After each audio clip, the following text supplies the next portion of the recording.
Halo People of Northern, ketemu lagi dengan saya Christian, founder dari Nordic Coffee. Buat feed kali ini kita bakal membahas mengenai cup fenomenal kita ya, yang mungkin People of Northern udah pernah coba juga atau tertarik nyoba dengan bentuknya. Nah, cup yang ini justru kita desain setelah perjalanan saya ke Jepang dulu. Jadi habis perjalanan ke Jepang, saya ke satu coffee shop. Nah, dia itu nyajin cup bentuknya kurang lebih seperti ini. Nah, tapi bibirnya lebih tipis. Nah, bertujuannya untuk apa? Karena kopinya dia dulu kan dark roast. Nah, ternyata tujuannya bibir tipis ini untuk mengeluarkan acidity atau asam pada kopi. Nah, ternyata balik ke sini, akhirnya saya terinspirasi karena ternyata pada saat saya minum cup ini kok seduhannya maksudnya smooth banget gitu. Akhirnya kita bikin cup manual brew seperti ini di pengrajin di Bali. Awalnya ada sedikit kendala karena kebiasaannya habit brewers atau peminum kopi di coffee shop, mereka sukanya sharing gitu. Sementara kalau kita kan inginnya kan ini satu manual brew dinikmatin oleh satu orang pada saat itu. Jadi ya akhirnya Mas ini kok gelasnya gede banget. Tapi pada akhirnya ya belakangan orang-orang akhirnya mulai suka dan akhirnya nyari sampai kita sempat jual beberapa banyak dicari orang-orang juga gitu. Dan tahun 2020 ini di manual brew akhirnya cup jadi salah satu variabel yang orang-orang cari. Nah, di sini kita akhirnya pengen mengembangkan yang volume kedua. Nah, di sebelah kan bisa dilihat di sebelah kiri ini cup volume kedua kita. Improve-nya di mana ya kita terima masukan. Jadi kalau dulu ini agak susah digenggam, yang kedua ini akhirnya lebih nyaman untuk digenggam. Terus kemudian kepalanya kita tipisin, maksudnya kepalanya kita kecilkan lagi biar lebih aromatik lagi. Nah, cup ini punya keunggulan bisa dibagi dua. Nah, jadi kalau kadang-kadang ada people of Northern juga yang datang, Mbak saya pengen di server aja, pengen dibagi dua karena pengen sharing. Nah, cup ini berfungsi untuk itu juga. Jadi bisa dibagi dua. Kurang lebih seperti itu. Materialnya juga sama. Terus kita juga kasih warna-warni gini. Ini ada filosofinya karena ya kopi itu warnanya kan dimensi warnanya kan banyak. Kemudian karakter orang-orang yang enjoy juga banyak. Nah, di sini kita pengen galakin kayak uniting diversity. Ya sementara itu sih nanti kita akan komparasi perbandingannya habis ini.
Oke, tadi kita udah ngebrew pakai step shot namanya, itu alat baru. Jadi cukup tadi bisa people of Northern lihat itu gampang banget ya caranya. Cuma tinggal tuang air terus kita tinggal tunggu 30 detik kita buka. Yang kopi yang saya brew itu tadi Guatemala Los Laureles dari Nomad Coffee. Jadi dari satu seduhan kita tuang ke dua seduhan. Maksudnya ke dua cangkir, yaitu satu cangkir lama dan yang kedua adalah cangkir yang baru. Yang masih bentuk prototype, kita coba cium dulu, kita analisa dari aromanya.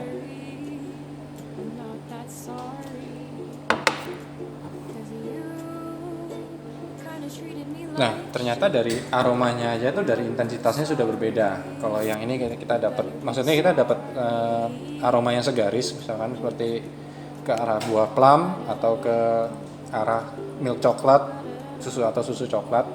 Cuman intensitasnya yang di sini tuh seperti lebih jelas kita bisa tangkapnya dari segi aroma. Mungkin karena dari bentuk bibirnya yang lebih mengerucut. Nah, sekarang kita coba dari flavornya dulu. But it's been one too many times. I gave you a second chance. By the fifth, it was a crime, and it was partially my fault. Nah, ini juga menariknya di sini. Jadi ada dua cup. Kita dapat rasanya segaris.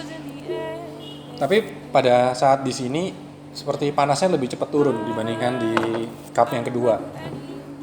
Jadi kayak cup yang ini lebih bisa maintain panas sebenarnya. Untuk dari segi rasa sendiri, ini awal-awal yang saya dapat di sini kita sudah akrab banget karena udah hampir 2 tahun atau 1 tahunan lah kita pakai cup ini.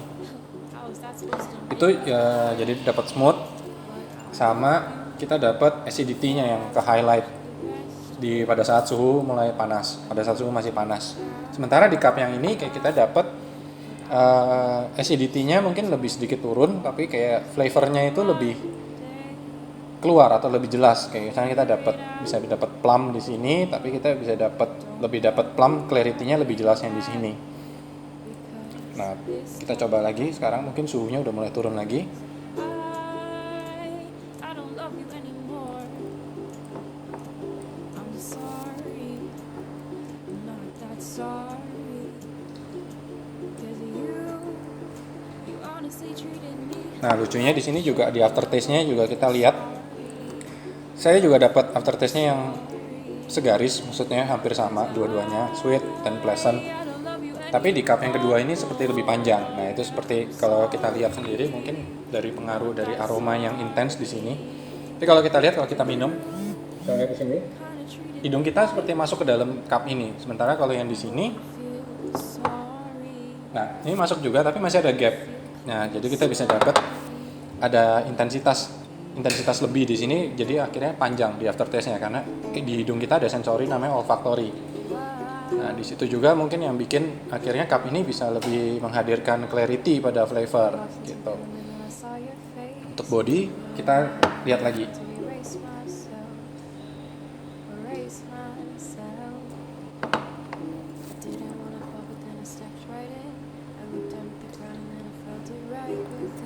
Nah, buat tekstur, ini menariknya. Jadi dua cup ini sama-sama menghadirkan tekstur yang smooth. Nah, cuman buat round atau weight-nya, intensity-nya yang di cup ini lebih tinggi. Jadi kayak lebih round sama lebih smooth juga. Jadi body quality-nya masih lebih tinggi di cup yang ini. Jujur kita juga masih belum tahu kenapa cup ini bisa menghadirkan body yang lebih round padahal dari satu brewing. Cuma kalau analisa kasarnya sih kayaknya dari penurunan suhunya yang di sini lebih stabil sebenarnya. Nah, terus ada keunggulannya lagi ya, kita cukup happy sih sama prototype ini, ternyata kan bisa menghadirkan upgrade dari sebelumnya cup manual brew kita yang sudah dicari People of Northern banyak. Nah, keunggulan lainnya adalah ini kita dengerin saran People of Northern buat People of Northern yang suka berbagi. Nah, keunggulan cup ini juga bisa dibagi ke 2 cangkir tanpa harus susah. Oke, ini udah cukup, kita bisa bagi ke sini. Oke, pertanyaan terakhir, kapan ini rilis? Stay tune aja deh, nanti kita juga bakal open PO juga. Oke, kurang lebih perbandingan cup sampai sini dulu. Nanti kita mungkin akan ketemu lagi di bedah kopi lagi. Sampai jumpa.